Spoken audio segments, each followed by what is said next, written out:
did you feel about when you first heard Ezan and when you see people praying together? What was your first impression? Well, I've heard it before, so I've liked it from the first time I've heard it. I sometimes take my students to mosques here in town. But it was also nice to be in a Muslim country hearing it, and to be in these beautiful and famous mosques. Because we actually, we'd watch the prayers, and it was very powerful to be in these beautiful, famous buildings also seeing the prayer. And again, being in Rumi's tomb, there was this beautiful Sufi flute music playing, and you saw all these people coming on pilgrimage to the tomb, and they were praying. So it's very moving, of course.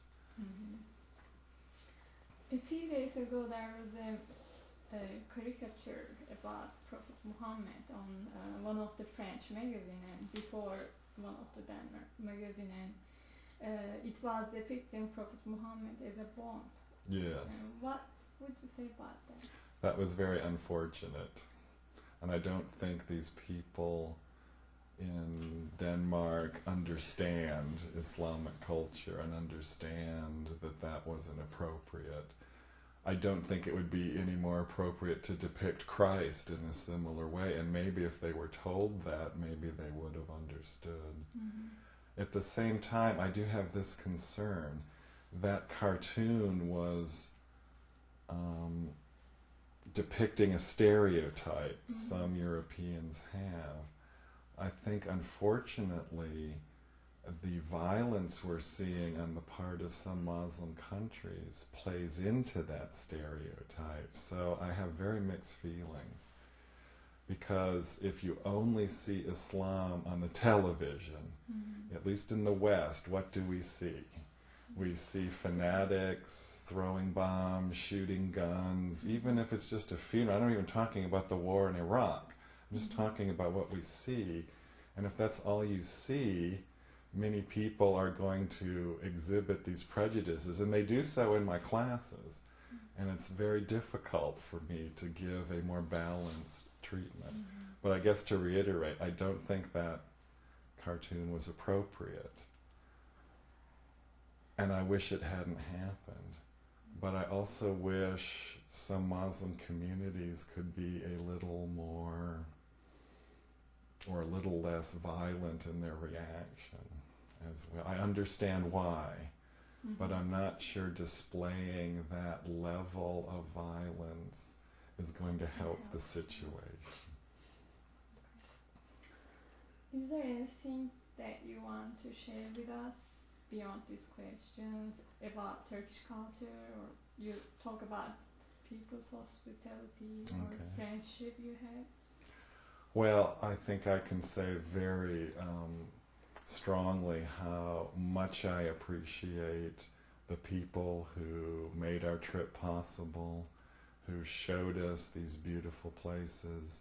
And I know many times my heart was very deeply moved by the hospitality that we had, by just spontaneous outpourings of love, gift exchanges. And to me, as wonderful as Izmir and Ephesus was, Istanbul was, and they were wonderful, ultimately it was the connections we had with people. And again, the last day at our restaurant dinner, we were all in tears because we were all sad to go, because we made such tremendous connections with people. And to me, that was the most valuable part of the trip.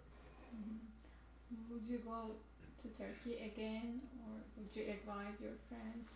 I would certainly advise my friends. I don't think, as much as I'd love to go again, I think somebody else ought to go instead of me, who maybe still has some misgivings, because they would appreciate it more. However, if I was asked to, say, lead some students, I would go, because I know they would perhaps need somebody to help them, mentor them. But I think one of my neighbors needs to go, perhaps, or maybe a minister in town who maybe his doesn't know anything about Islam, they would benefit much more, because I at least knew something. I wasn't afraid to go. I was looking forward to it, which was good for me, though. But someone who might have misgivings might be better, because in just a day or two they would lose their misgivings, and that would be, I think, very good. Finally, if you would give a message to people here or to the world, what would you say? A message about interfaith dialogue. That the very survival of the human race depends upon this. In fact, there are many scholars of religion that say something like the following. World peace is inevitable, whether it happens because we kill ourselves, and then there'll be the dead peace of silence, or whether we decide to come together and do something about the violence and the problems, is our choice. And I don't think there's any other alternative for the future. We're either going to learn how to cooperate with each other and communicate with each other, or the strongest culture is going to dominate and then be destroyed itself. I don't see how else we're going to solve these problems without talking to people, without visiting them. And we shouldn't just be visiting Turkey or Turkish people coming here. We should be traveling more and seeing other cultures as much as possible. Thank you very much. Thank you.